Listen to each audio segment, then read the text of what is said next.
Good afternoon, all the participants. Now, today we are at the third session of the third day. So, today I am very pleased to introduce my one of the best friends, long back friend, Shri V.R. Kaushik. Now, presently, he is working as director, Q-Crete Ready Mix India Private Limited, Bangalore. He has got a lot of combination of both theoretical and practical knowledge, which is very much important for the current civil engineering generation in the field of concrete technology.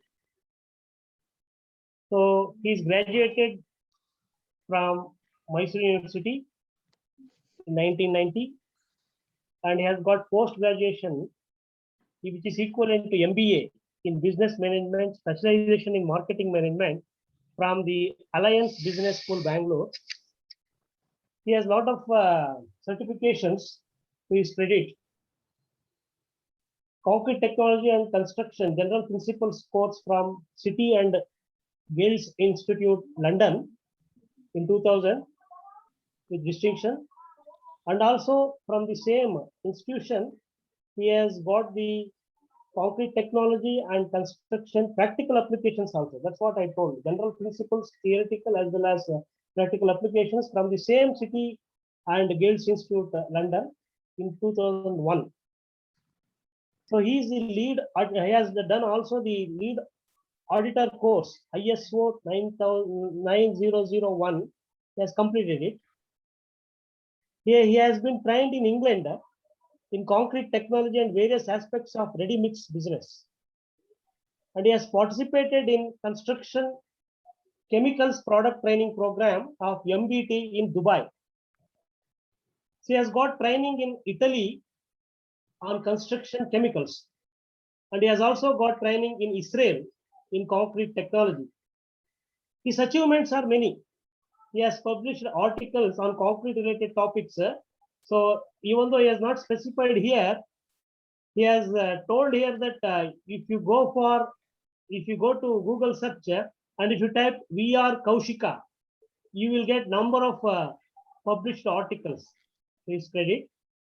And he regularly gives lectures in National Council for Building Materials, Hyderabad, NCBM, and in Engineering Staff College of India, ESCI, and many other engineering colleges. He has given almost about 150 lectures in various institutions, conferences in the last 10 years.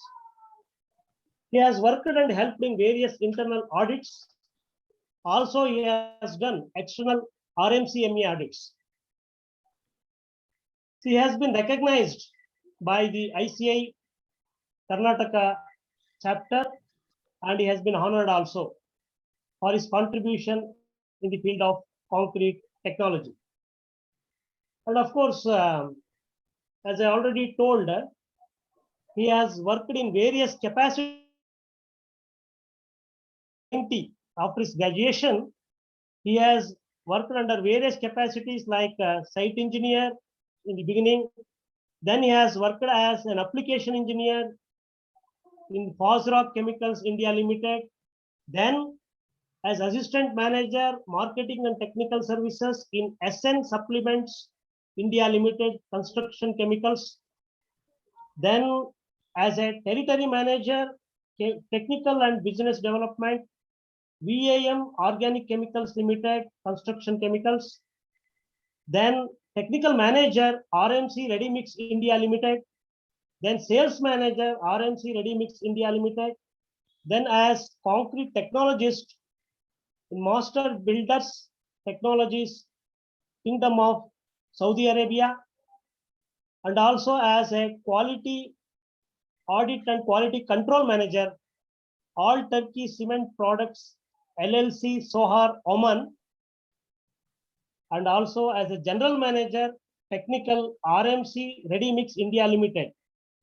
Now, currently, he is working as director, Q-Crete Ready Mix India Private Limited since 2019. and also as an executive director, Amazfleet Private Limited. So he has got a total of around 30 years of experience of his graduation in various capacities.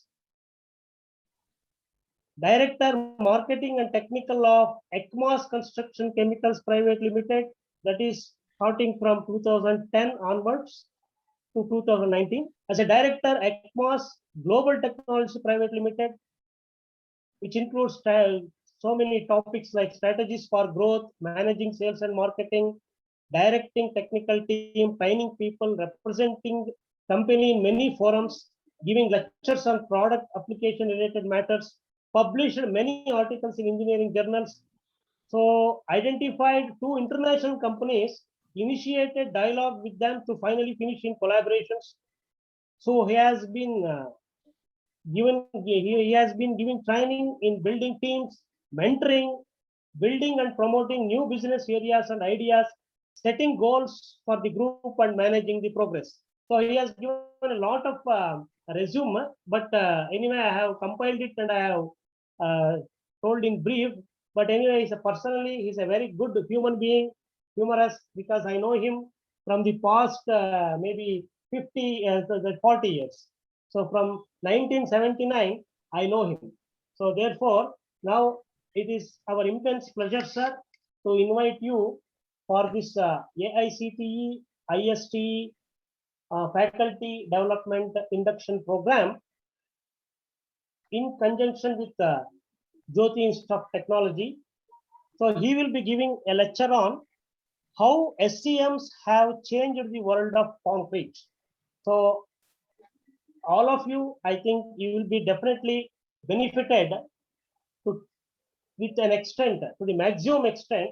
And if you have any queries, you can please post your questions in the chat box, so that at the end of the session, he will be giving the solution or the answers for all those things. So once again, I welcome Shri VR Kaushika for this technical session. So, sir, Yes, I Suresh will sir. hand over to you, sir. Thank you. Yes, sir, Suresh sir. Sir, we are Kaushika sir. Please welcome to our AICT IST induction program on behalf of Jyoti Institute of Technology and IST AICT. Myself, Dr. Sri Keshava KS, coordinator of this FDP. We are doing a heartily welcome, sir. On behalf of Jyoti Institute of Technology, we are welcoming you, sir. Sir, please start your session, sir. Thank you, sir.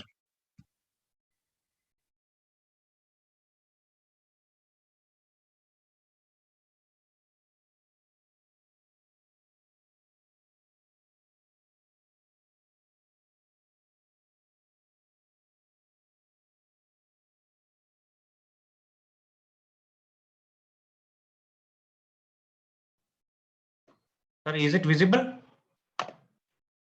Yes, sir. Yes, sir. It is visible, sir.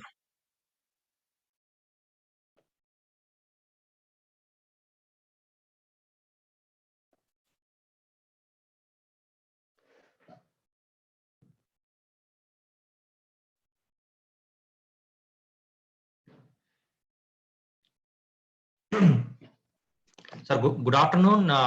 As usual, we have some network issues going on. Please, you have to bear with me for this, actually. I'm thankful to... am I audible, sir? Am I audible? Hello? Yes, sir. Yes, sir. Yes, sir. Yes, sir. Your voice and all things are clear, sir. Please go ahead, sir. I'm thankful to Dr. V.R. Suresh for a very nice introduction, very big introduction. Thanks for him. And thanks for once again, Dr. V.R. Suresh and the staff of Jyoti Institute of Technology for inviting me for this lecture. And I'm also thankful to all the audience who have come to listen to this webinar. This webinar, we are talking about how the SCMs have changed the world of concrete. And I'm sure some of you can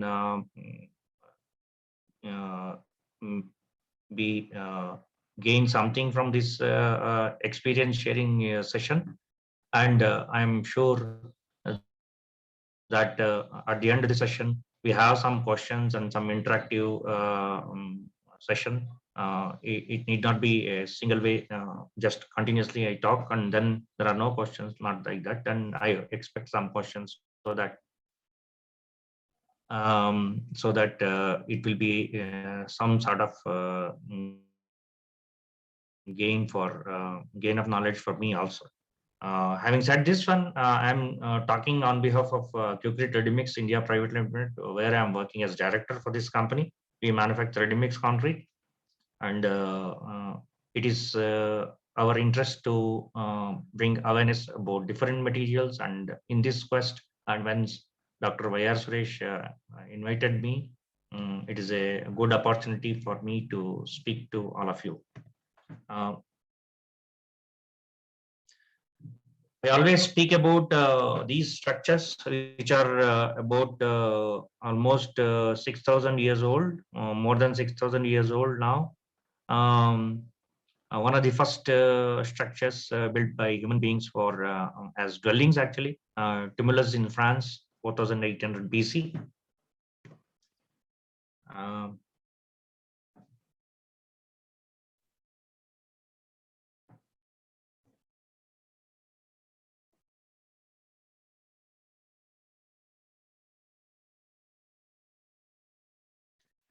Sorry, still I'm getting into some network issues, but I hope it will be okay.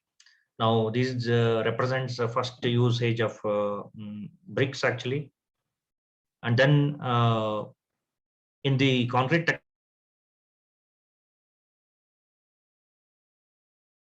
sorry, some problem, unfortunately, about the network, actually. Yes, sir. Can you hear me now? Yes, sir. Yes, sir. So going forward, actually, what I was talking about is on the Ellora temple, where about 3 lakh tons of hard granite has been scooped out, and this is the technology where they scooped out the rock of a mountain and made this wonderful structure. So these kind of technologies were available, including the usage of supplementary cementitious materials or such kind of materials earlier, not only in other places, in India also. And you can see this is these megalithic structures from near Peru, where you can see the perfect masonry of very big stones done in such a way that the joints, you cannot pass a blade also, means such extraordinary precision they were able to get into this masonry. So these things were there several thousands of years back. And man used to you are hearing me, sir? You are hearing me audible? Yes, sir. Yes, sir. Yes, sir. Man used to live in caves, moved for small shelters using mud bricks, and all naturally occurring materials were used at that time.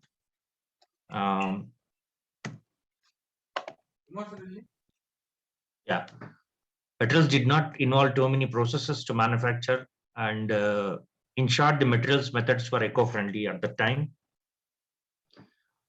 Things started in a different way once Joseph Asphodin in 1824 invented cement, and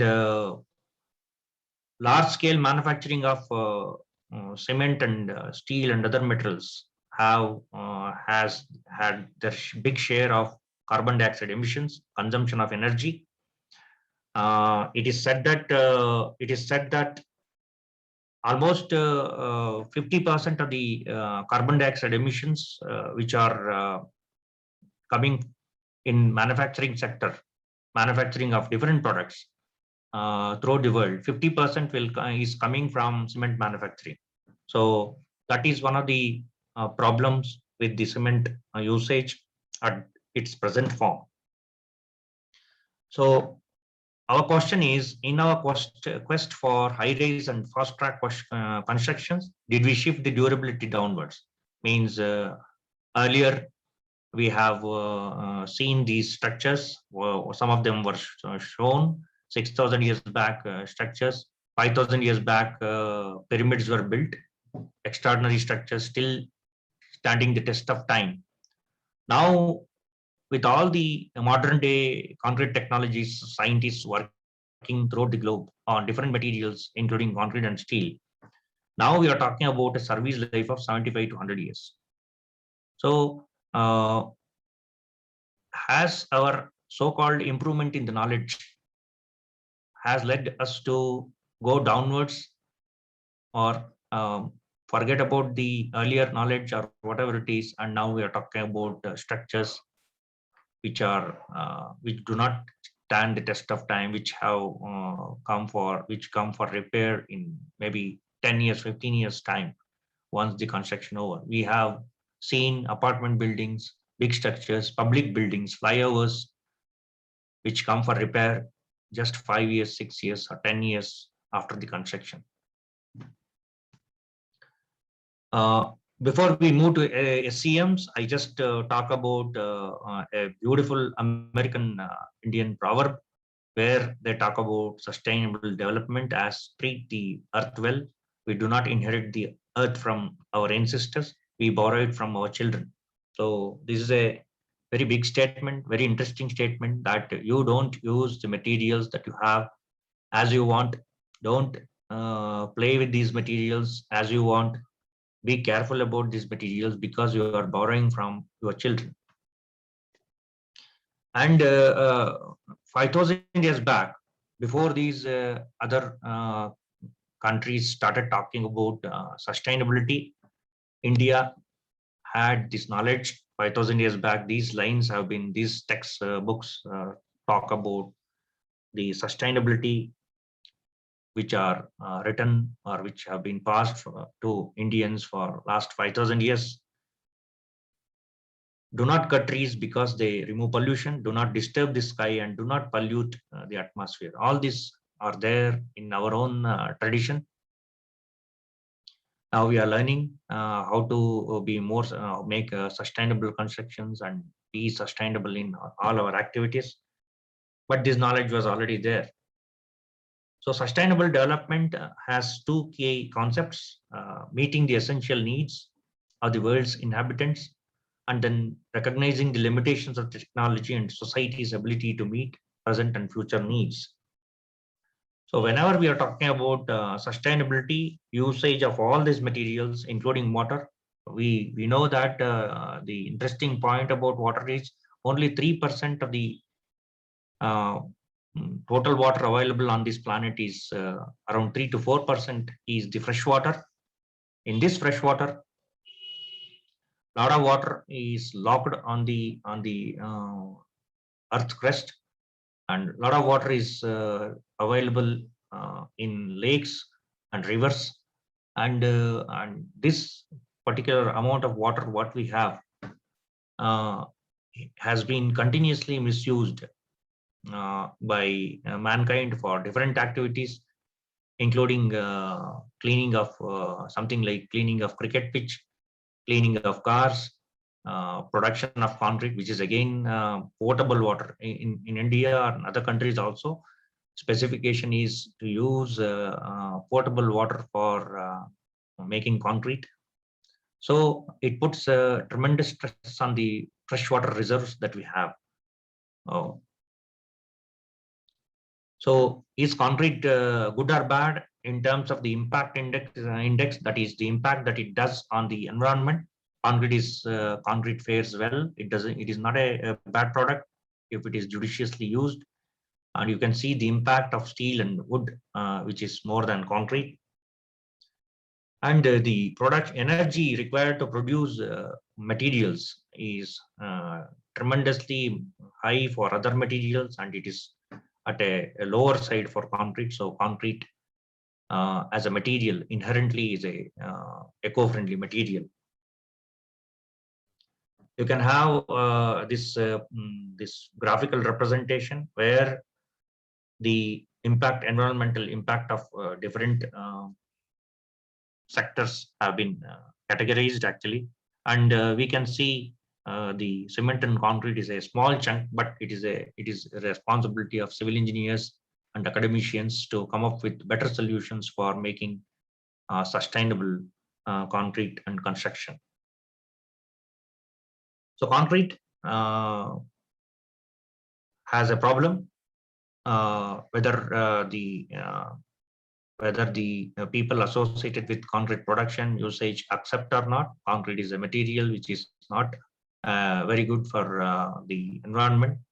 As we said earlier, 6 to 8% of the total carbon dioxide generated in this world by different human activities, 6 to 8% is by cement manufacturing. And it has other problems. Cement manufacturing has other problems. We have material acquisition and usage of water, and all this make concrete a material where we have to be always concerned about the sustainability. Cement, major source of embodied carbon dioxide. Cement manufacturing creates 3% of greenhouse gas emissions worldwide. 5 to 6 or 8% of the carbon dioxide emitted on this planet is because of the global cement production. Aggregate sand, huge mining, crushing, transportation activities, all this, including the usage of big amounts water for mixing, cleaning, curing, all this makes concrete a material where we need to be conscious about when we are using.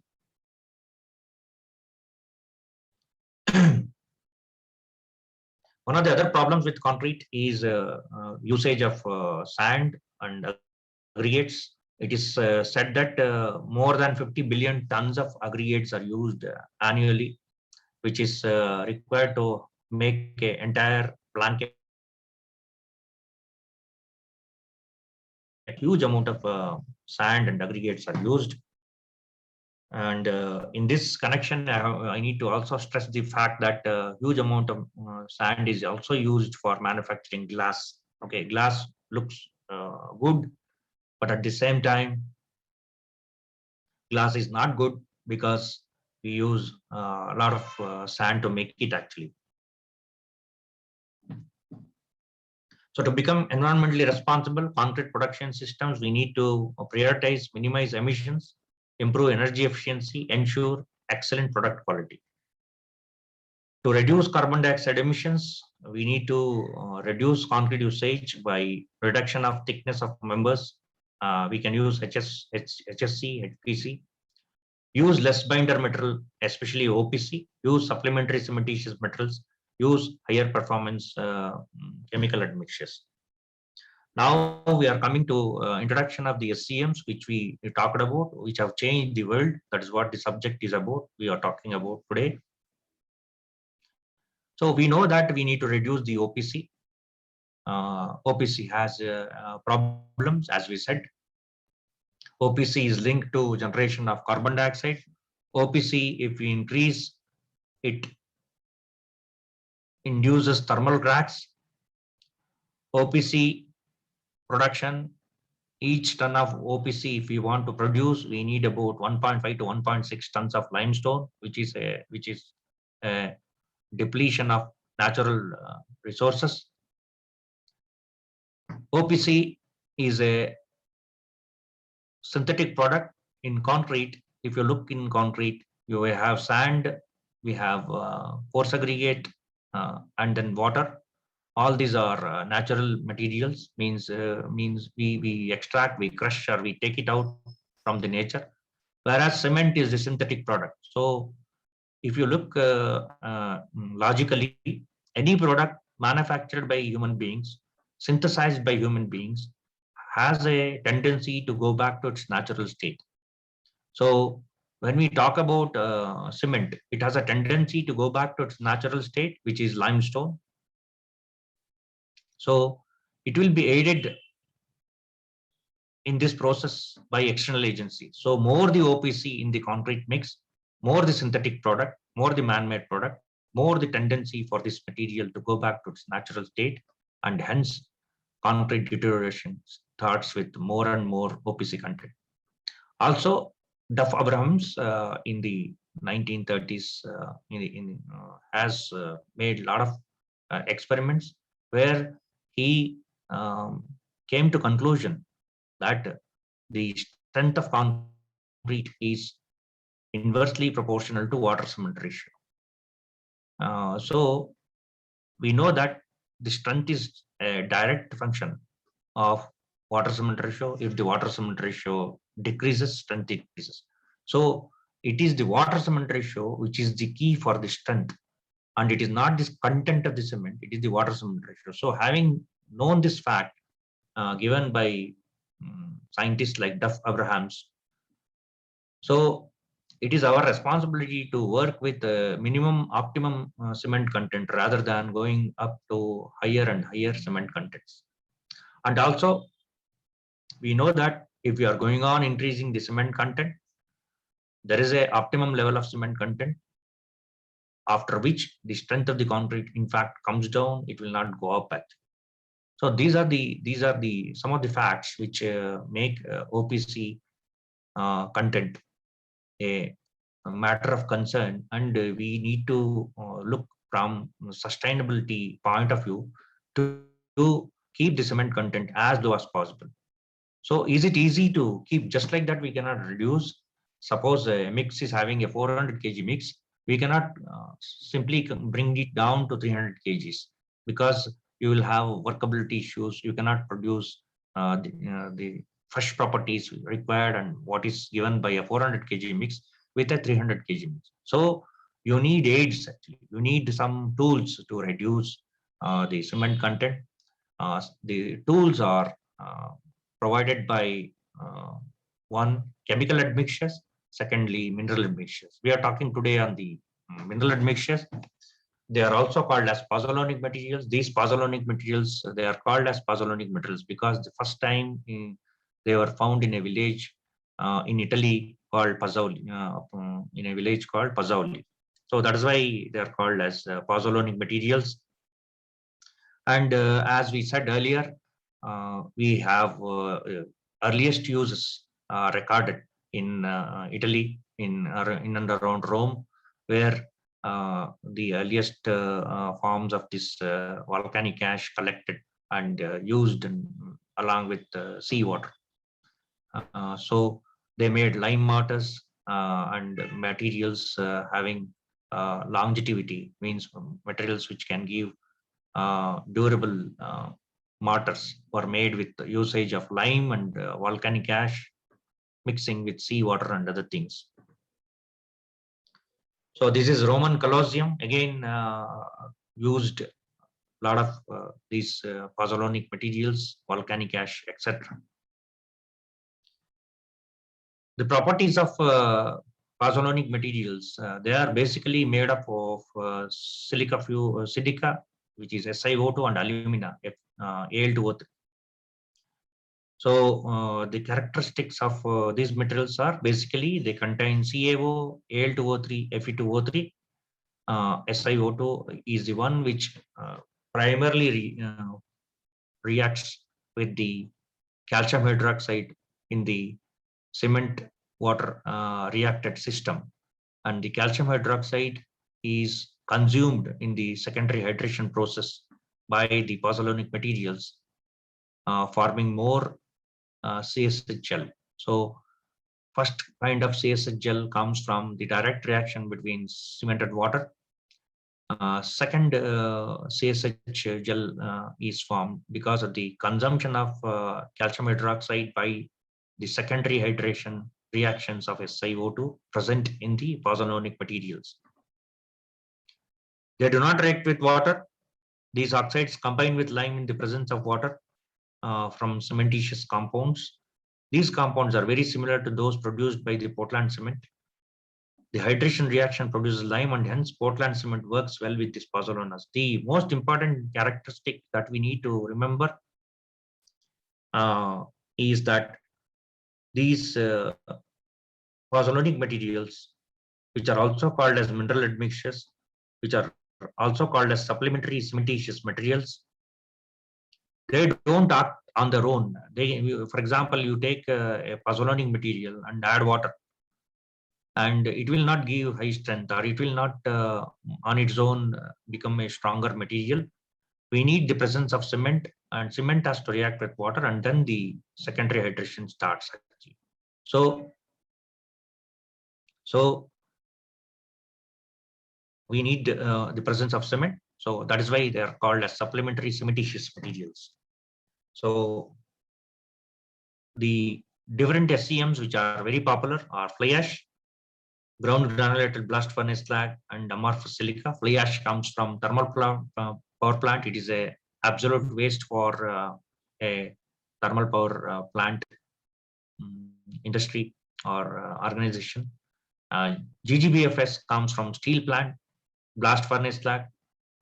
When this coke and coal is burnt in the manufacturing of steel along with iron ore, the iron ore comes down because of the higher specific gravity, and the molten other material of the lime and coke and coal, everything comes up, and the steel is taken out, and the remaining metal is quenched with air or water, and this quenched material becomes granules which are about maybe 2 to 8 mm in diameter.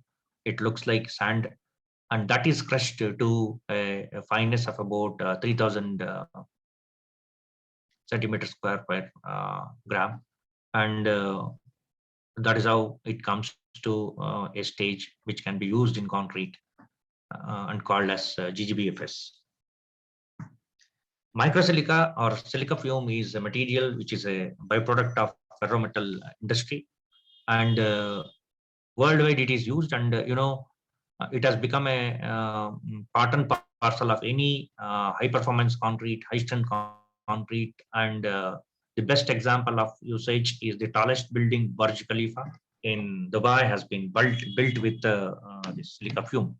So as I said earlier, any big project, high strength concrete is worldwide. There is a presence of microsilica, and microsilica also is very good for chemical resistance. Concrete is pushed to a higher level of chemical resistance, so that is why microsilica is also applied in fertilizer industries or wherever the chemical resistance is required.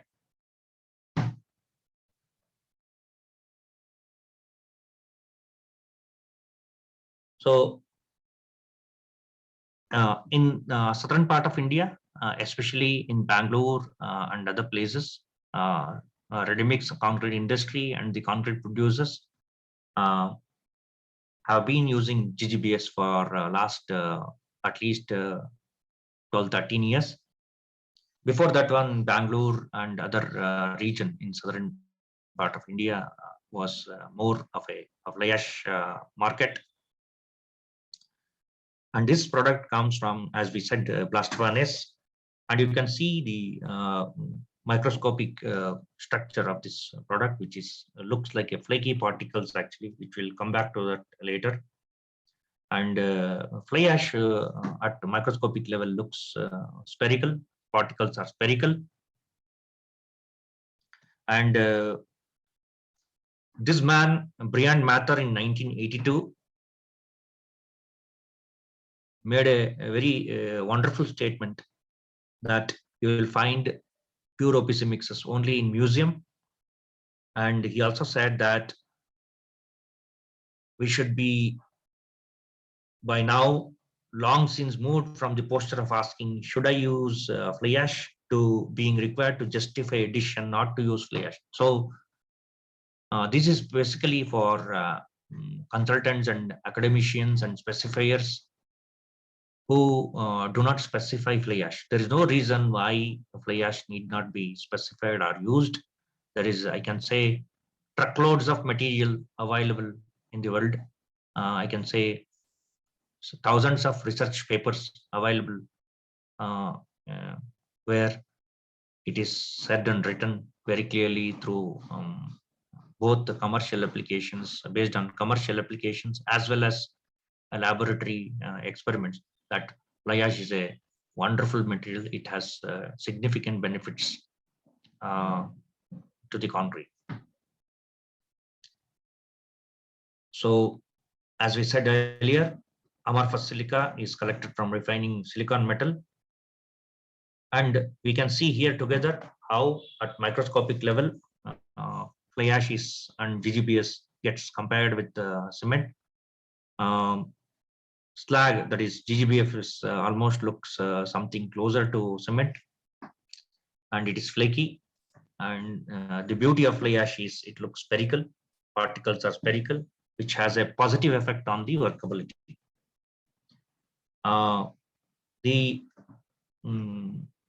The benefits of these materials can be classified into 3 categories: environmental, commercial, and technical. And personally, I'm more inclined to talk, and the best applications and the best uses for these materials is a environmental benefit that we draw. But unfortunately, since we live in this real world, everybody talks about what is the cost. You talk about for 3 hours benefits of these materials. At the end of the 3 hours, somebody will come and ask whether it has a commercial benefit for the user or the concrete producer. So unfortunately, we need to answer that too, actually.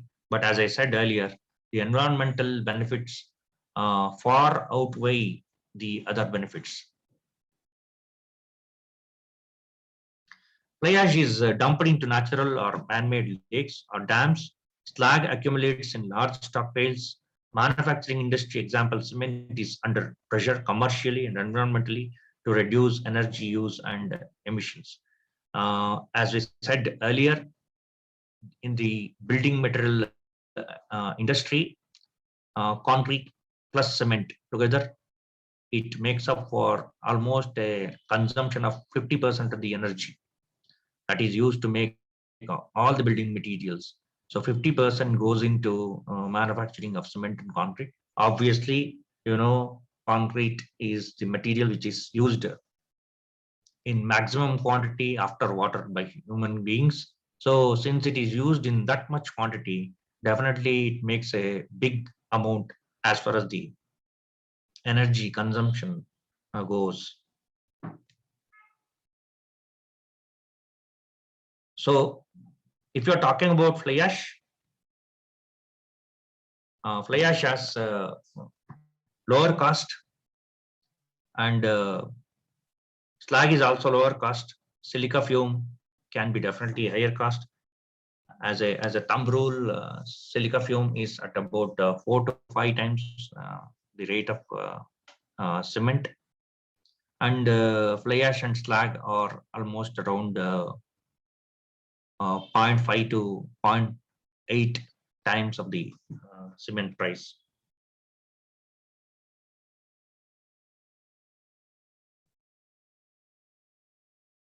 So what are the technical reasons for usage of this material? The beauty of these materials, especially I'm talking about fly ash. Fly ash makes concrete better. It increases the cohesion. It increases the pumpability of concrete. Anybody who has seen ordinary OPC concrete, concrete and fly ash concrete, definitely you will be moving always towards fly ash concrete, because the concrete is having lesser bleeding. It is more pumpable, finishable, placeable easily, and it looks better once it is finished when compared to ordinary Portland cement. Actually, the properties which are imparted by fly ash is attributed to the sphericity of the particles of fly ash. Because the particles are spherical, they move around each other like ball bearings and give a better workability. And at the plastic stage, fly ash is a very big contributor to the fresh properties of concrete, and hence most of the ready-mix concrete producers go for the usage of fly ash. And in this case, if we compare GGBS, more and more quantities give more bleeding, and sometimes the pumping problems may occur. But anyway, both of these materials, fly ash and GGBS, when it is used, especially fly ash. We talk about when we use fly ash. Let us say we take an example of 400 kg of cement and 25% of fly ash we are adding. That is, it becomes 300 OPC and 25% fly ash. 300 kg of OPC, 100 kg of fly ash. If we look at this mix, whenever we do this mix, there is a reduction of about 6 to 8% of water usage. Means it gives a water reduction because of the spherical nature of the particles. So the water demand goes down when you are using fly ash or GGBS also. But in this respect, fly ash is a winner, clear winner. And hence, because of these particular properties, because especially it gives a very good pumpability. In Burj Khalifa, for the tallest building in the world, the longest horizontal and highest vertical pumping is done with a combination of OPC plus fly ash plus microsilica. Microsilica was added in Burj Dubai building because they were constructing structure with the concrete of M80 and M100. So this indicates that the fresh properties are improved when we are using supplementary cementitious materials, especially when you are using fly ash. The pumpability and cohesion and all these characteristics are significantly improved.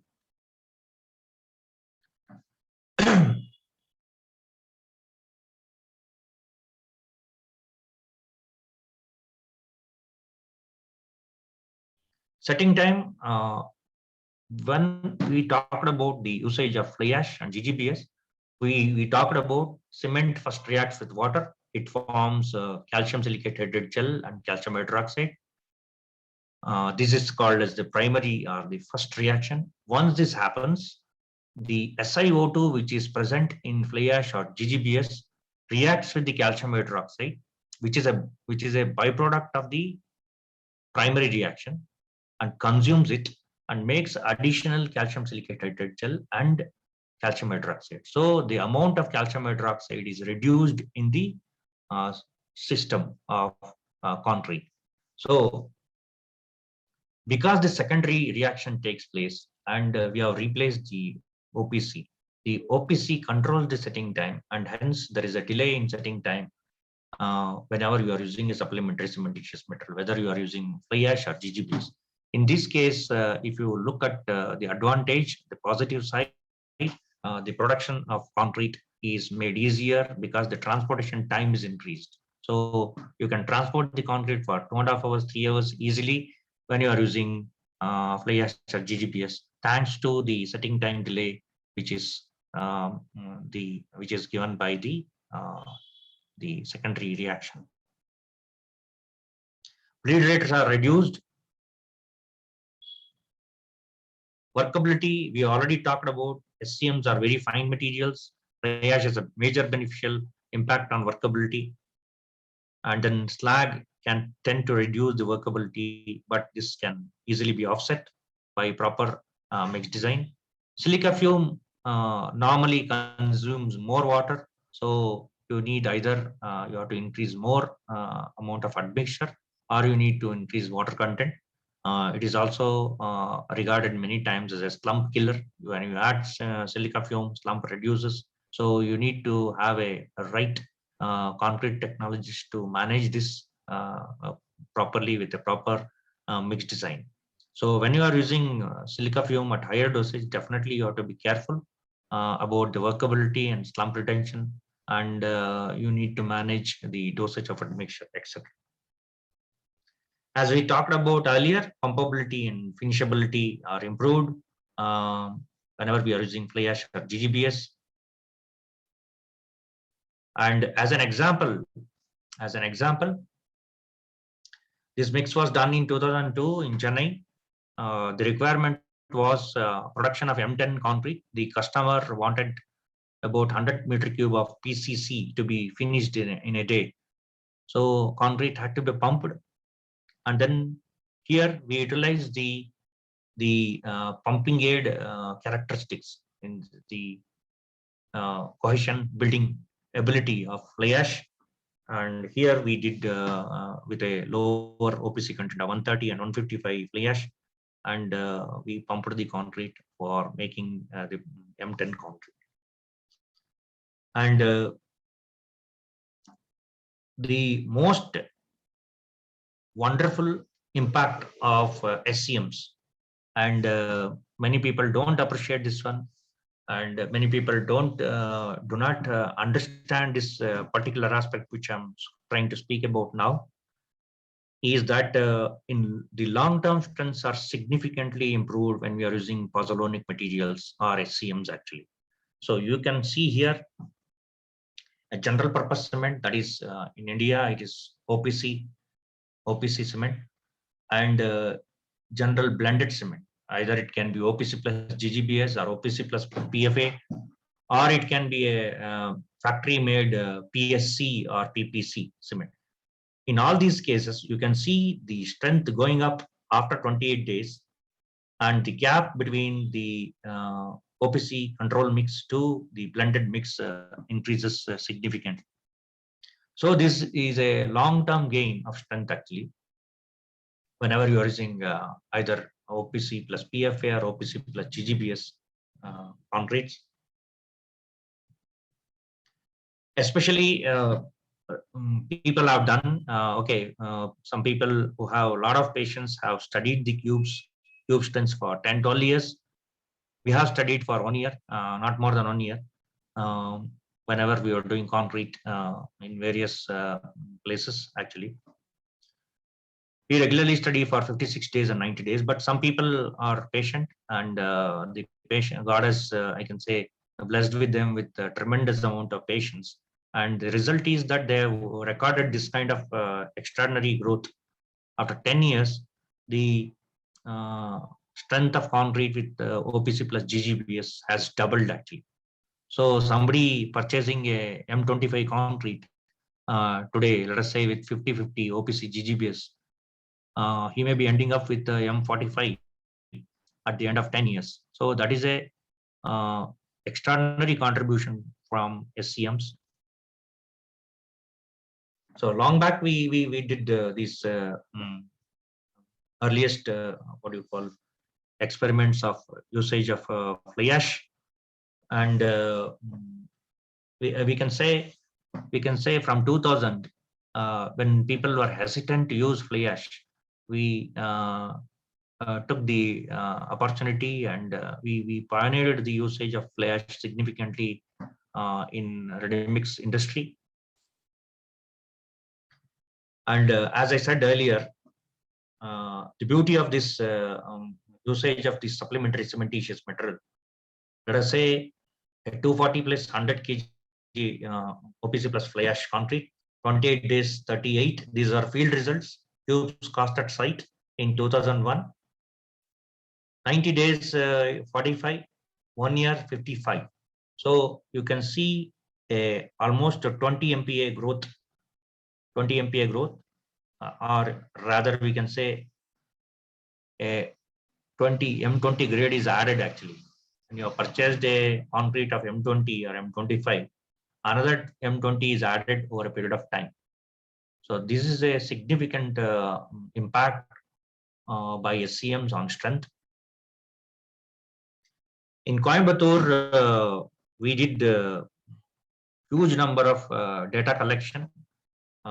Each result is average of 3 cubes. Like that, this consists of more than 1,000 results, where the OPC and fly ash was from Tuticorin thermal power plant. We recorded a jump of 40%. For example, the 28-day strength, you take it as 100%, and the 90 days was 40% jump. Okay.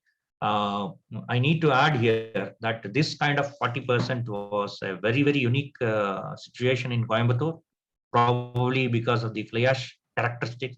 In other places, we found the jump between 28 days to 90 days between 20% to 33%.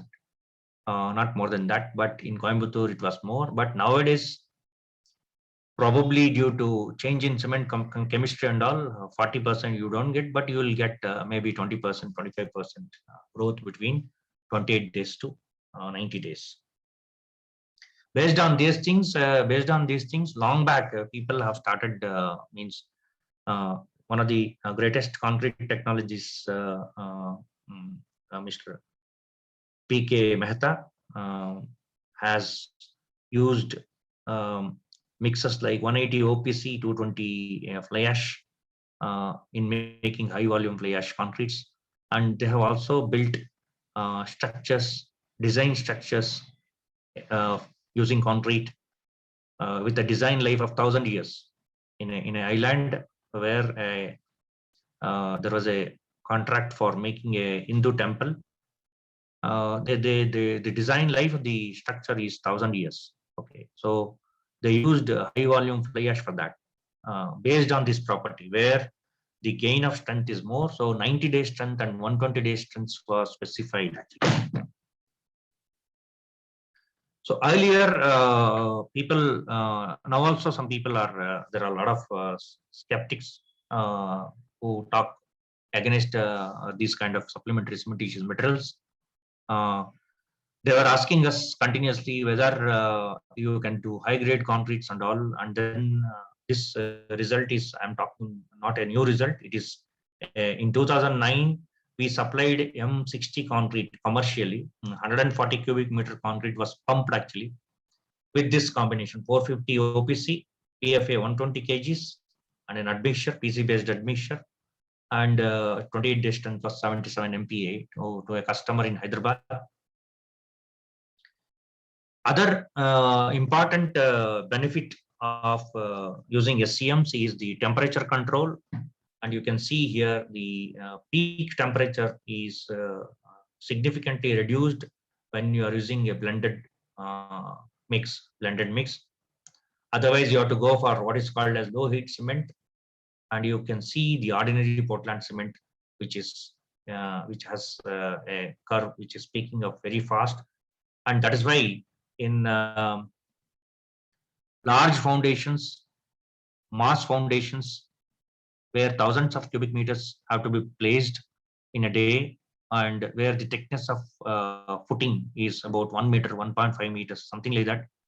Worldwide, they specify 70% GGBS and 30% of OPC.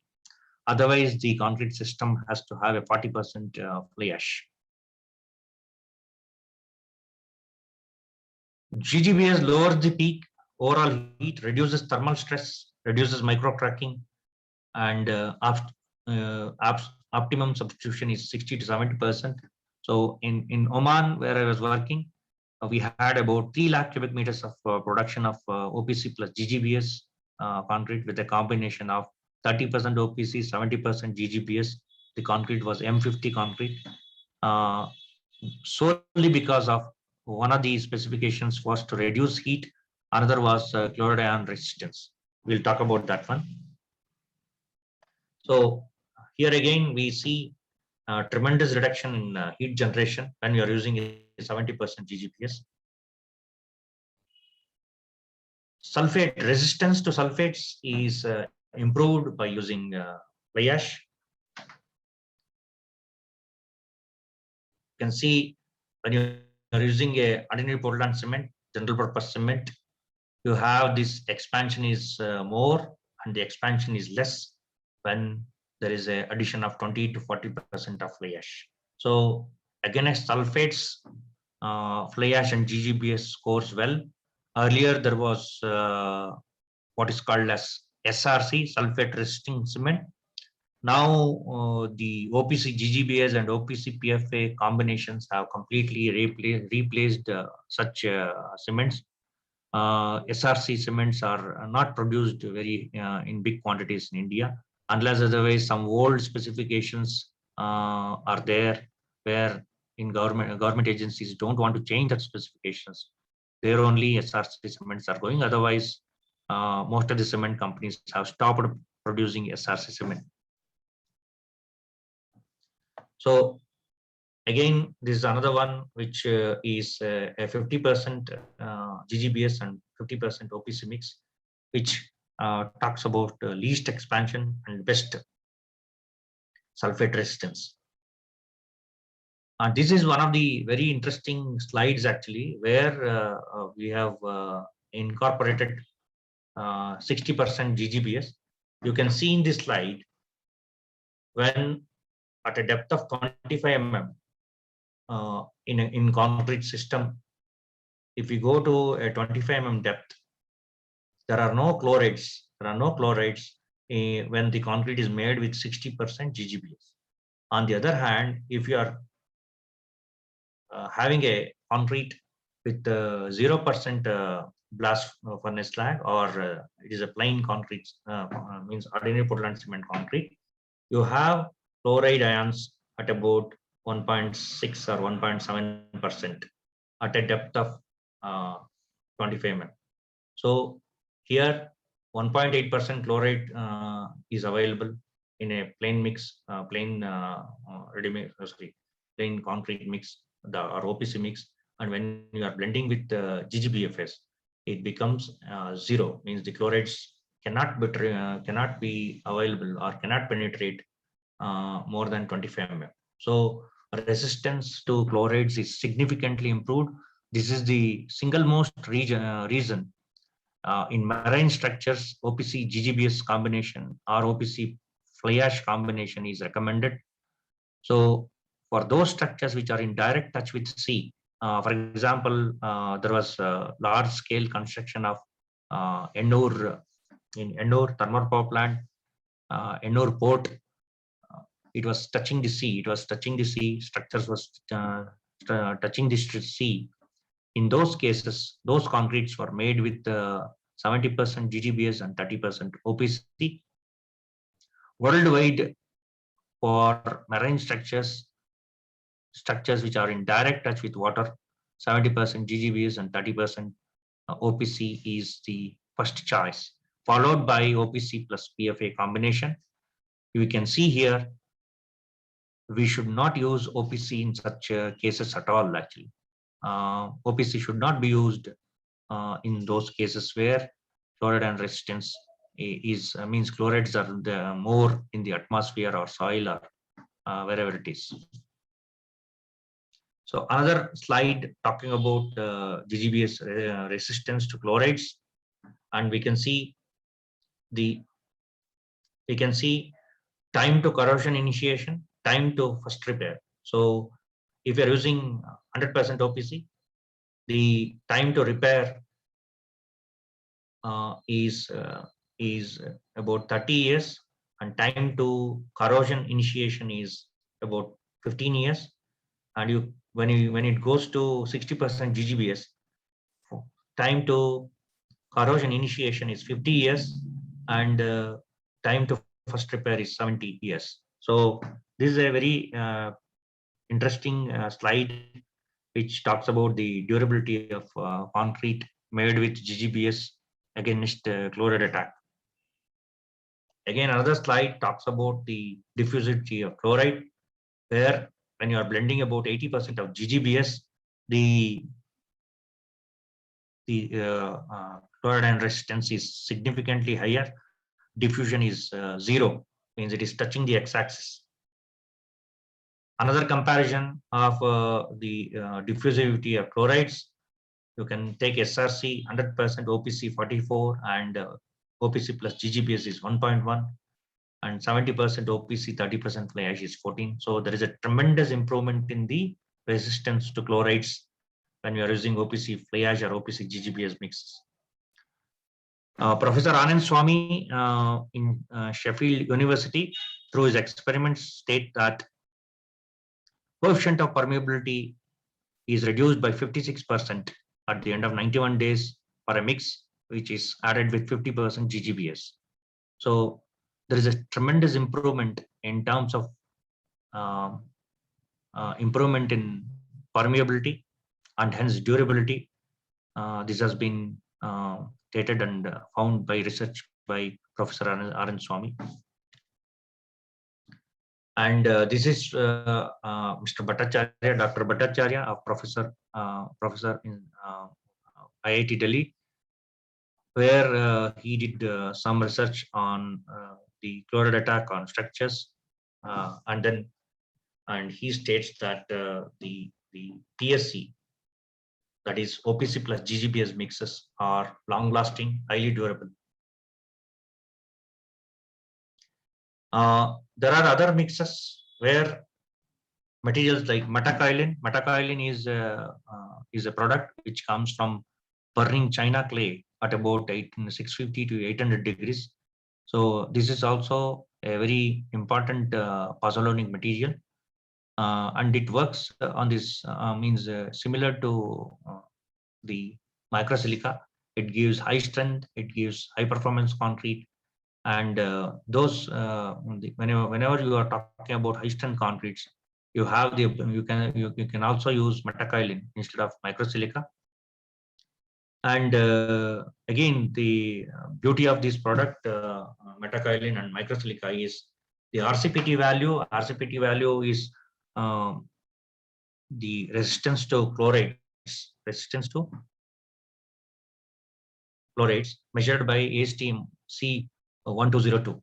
Here, 380 coulombs and 320 coulombs. So whenever the resistance to chlorides is less than 500 coulombs, the concrete is said to be extremely good, excellent concrete. Resistance is very high, and permeability as per the DIN 1048 test, you can see a very low permeability. 25 mm, 20 mm to 25 mm is an accepted norm, and you can see the permeability is lesser than that. So some more examples where the trials were done with OPC and fly ash and metakaolin combination, where MAT concrete was produced.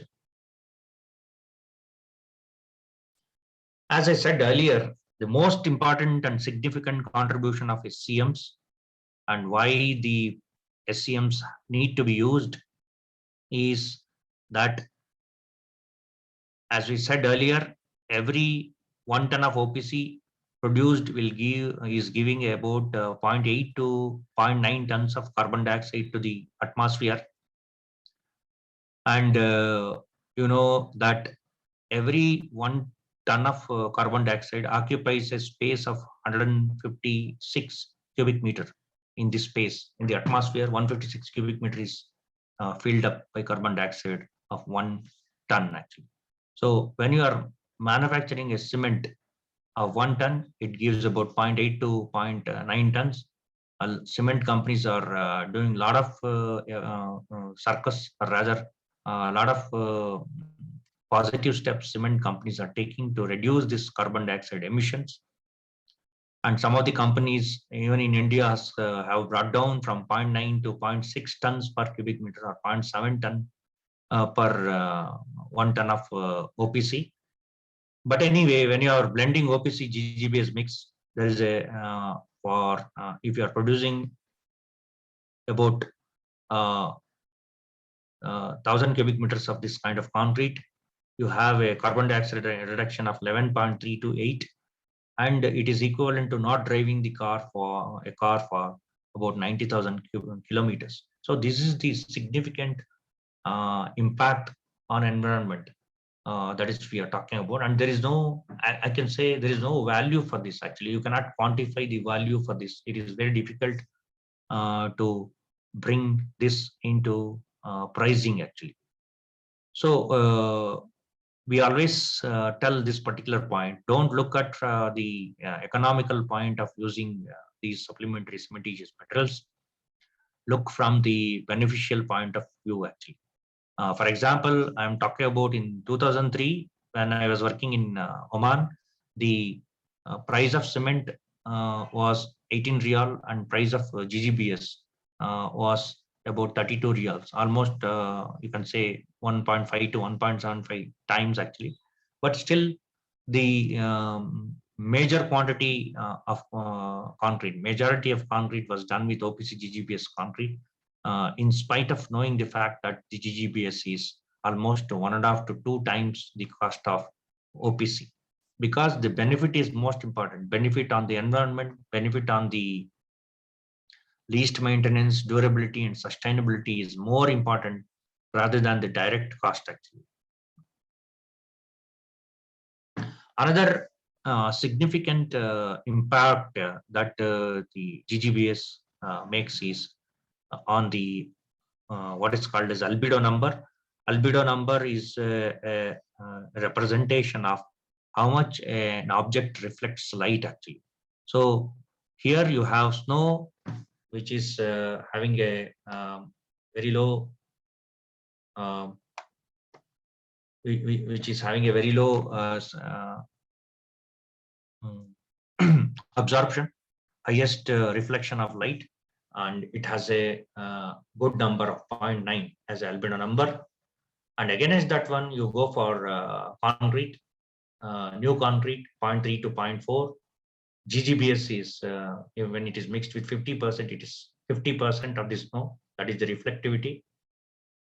So what is this number important actually? Black paint is 0.05, means it absorbs a lot of light, doesn't reflect, and it has a very least albedo number. So what is the use of this albedo number is concrete pavements made with OPC GGBS. Popularly in India, popularized as white topping actually. White topping, these roads reflect a lot of light and heat buildup does not take place. And lighting in the night is not that much required. Driver comfort will increase, the visibility will increase. So worldwide for pavements, OPC GGBS with a good albedo number is a preferred choice actually. Even for pavements outside the buildings, outside residential buildings and roads in urban area, they recommend OPC GGBS mixes, because in urban area there is a effect called heat island effect, which is caused by absorption of heat and lot of accumulation of heat in some particular areas because of the heat buildup happens because of the buildings colors and other factors, closeness of the buildings and concentration of people, concentration of pollutants, things like that. So to avoid those things, we need to go for whiter color or structures, white color paints, and concretes have to be whiter as possible, and that is possible by usage of GGBS up to about 50% or slightly more than that. So that is a contribution in terms of decreasing the lighting and energy consumption as far as the OPC GGBS is concerned.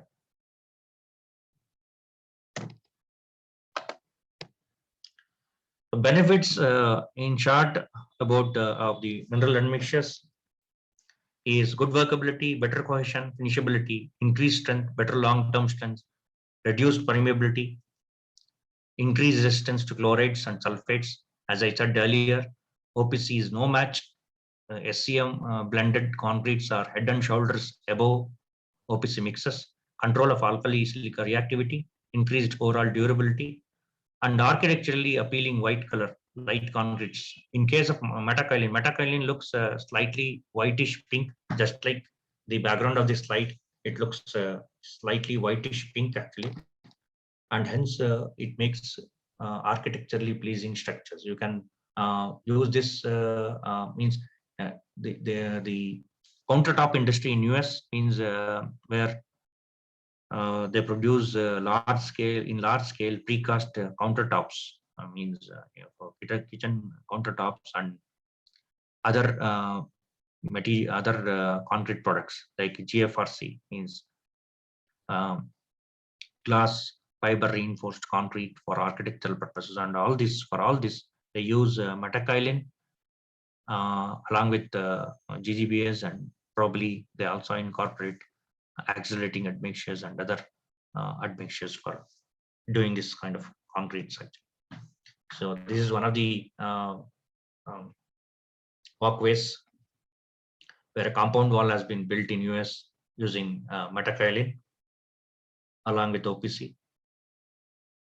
There is when you are using SCM and especially with metakaolin, you have a reduction in efflorescence, improves aesthetic values of plasters, and as I said, GFRC, reduced rebound loss when used in shotcreting, can be used for enhancing properties of concrete with other SCMs.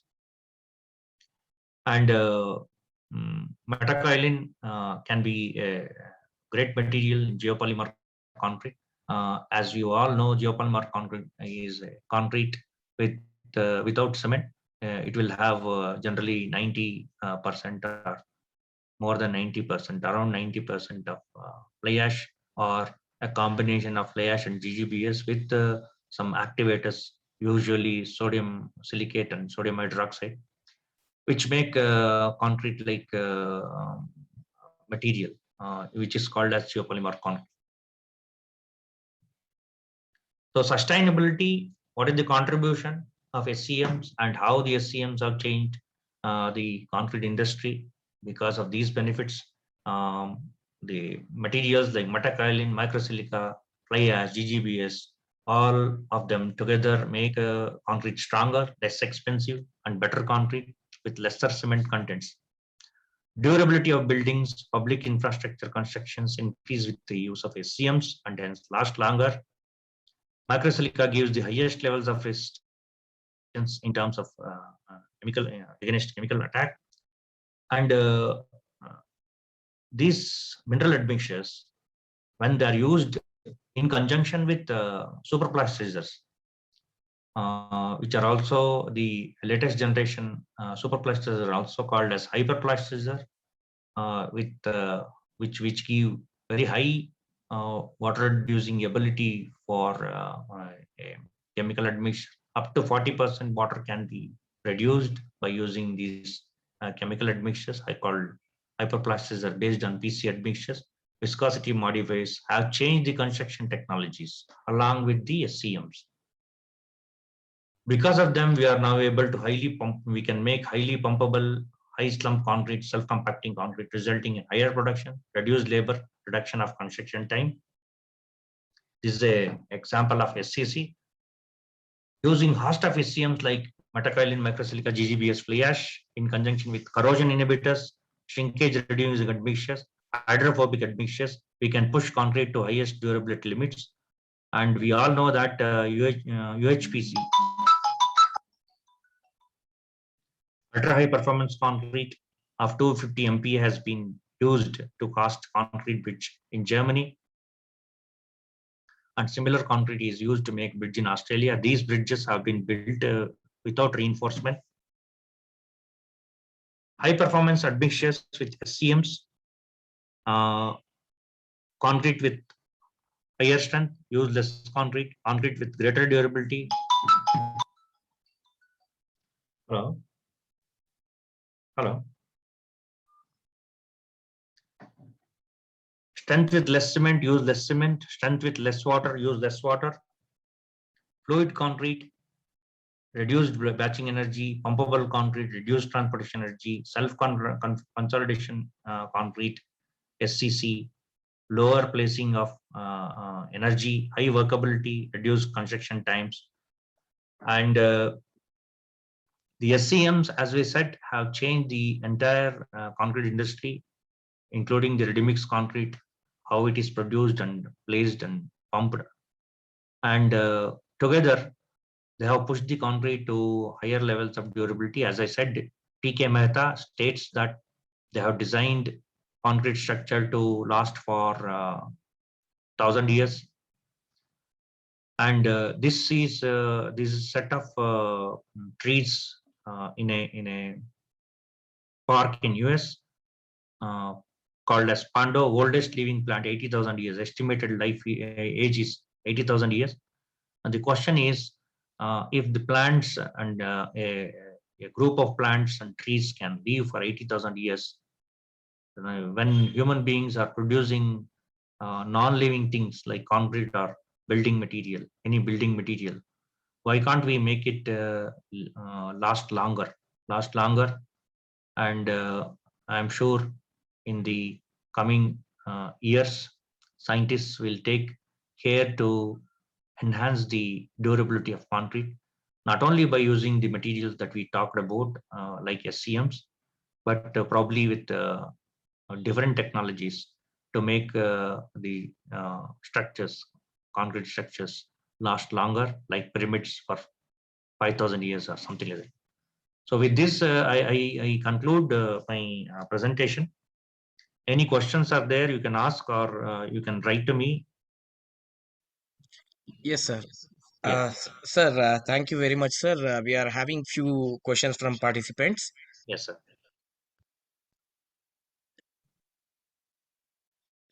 The first question is it possible to make reactive powder concrete without silica fume? As I said, the silica fume is a very well accepted product throughout the world for high strength concretes. So generally it is part and parcel.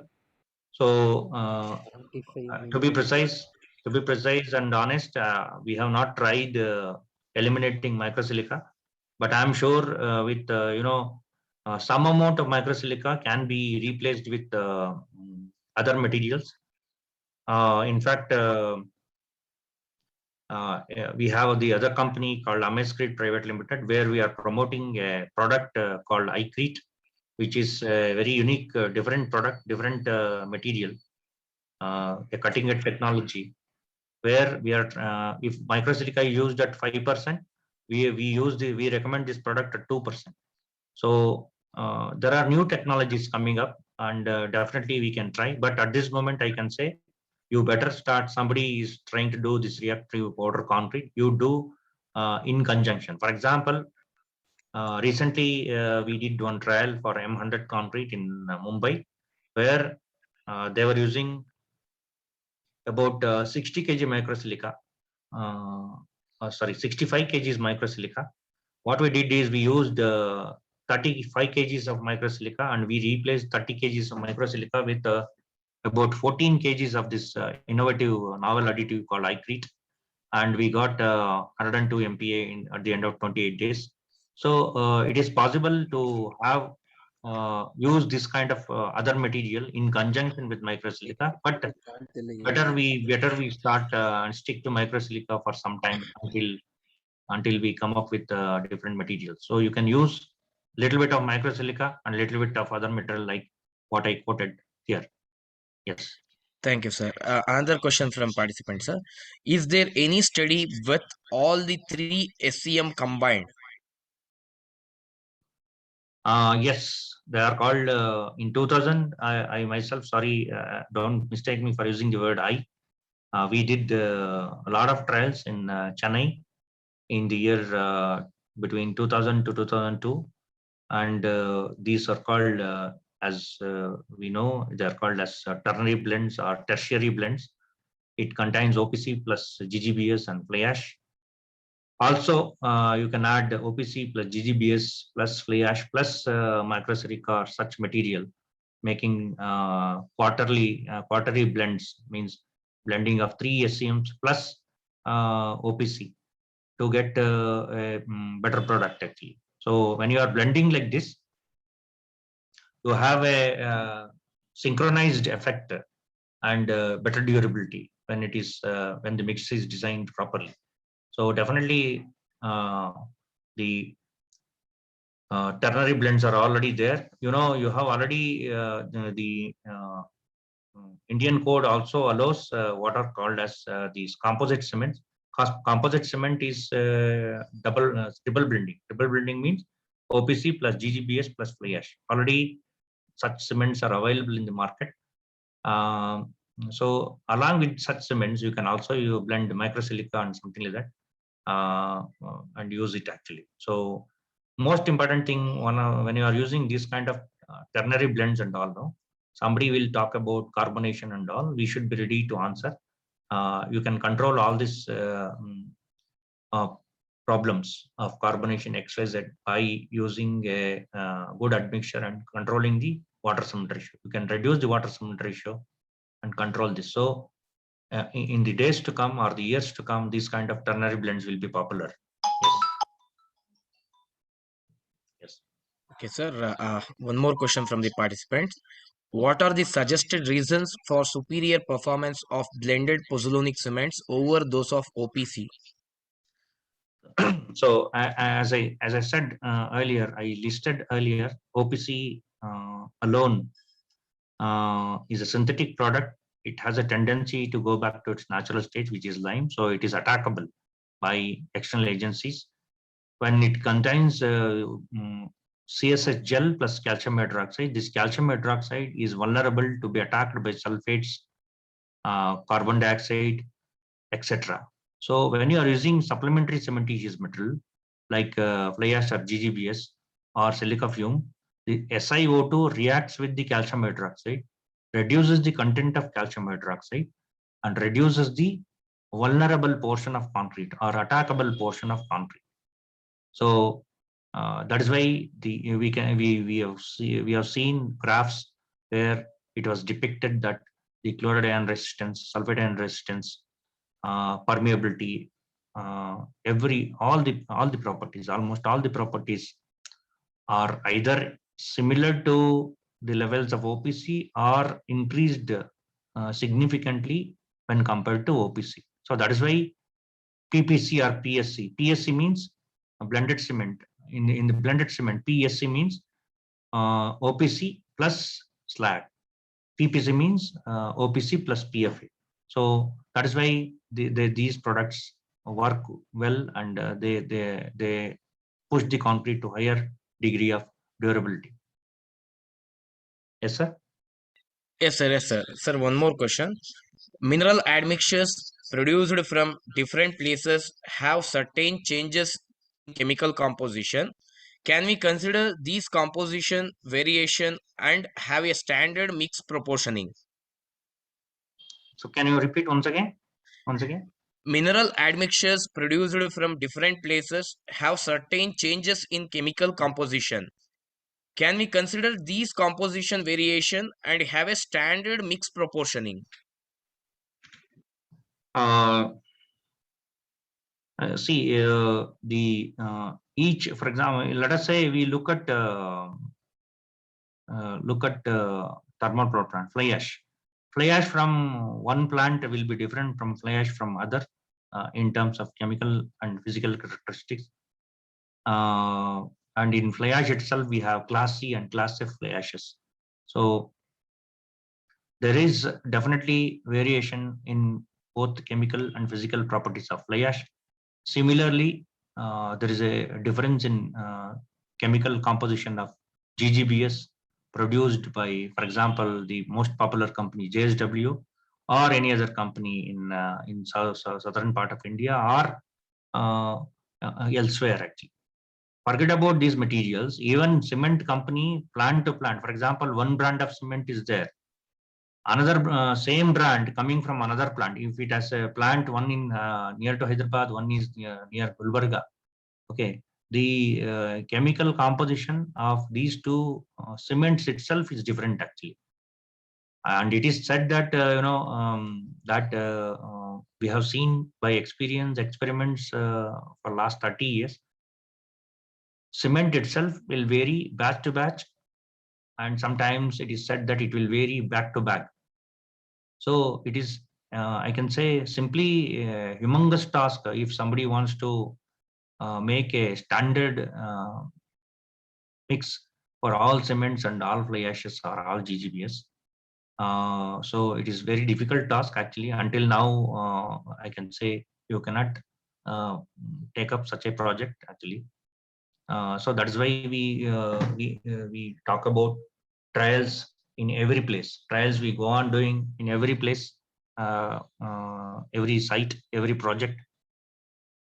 So it is a very difficult task. I don't think it is possible actually. Thank you, sir. It's a very interactive session, sir, because we are all academicians. The thing is, we know academic point of view what's going on in this particular concrete aspects. But from today lecture, we coming to know that in industry also there's a lot of thing is happening. It's a very interactive session, sir. In coming days, we hope we will do more interactive session like this, hopefully in offline also.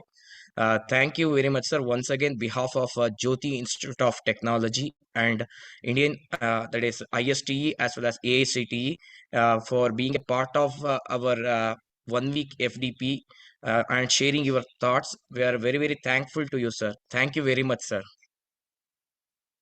Thank you very much for giving me this opportunity, and thanks to Jyoti Institute of Technology, principal and staff of Jyoti Institute of Technology, and my special thanks to Dr. Y.R. Suresh for having invited to this lecture, and thanks to all the participants for spending time on this webinar. Thank you very much. Namaste. Thank you, sir. Participants, we are sharing the materials as well as related lecture videos to your registered email, and also today quiz also posted within 5 p.m. So feedback forms all are available in chat box. Thank you for your patience and participation. Thank you very much. Have a nice day. Thank you.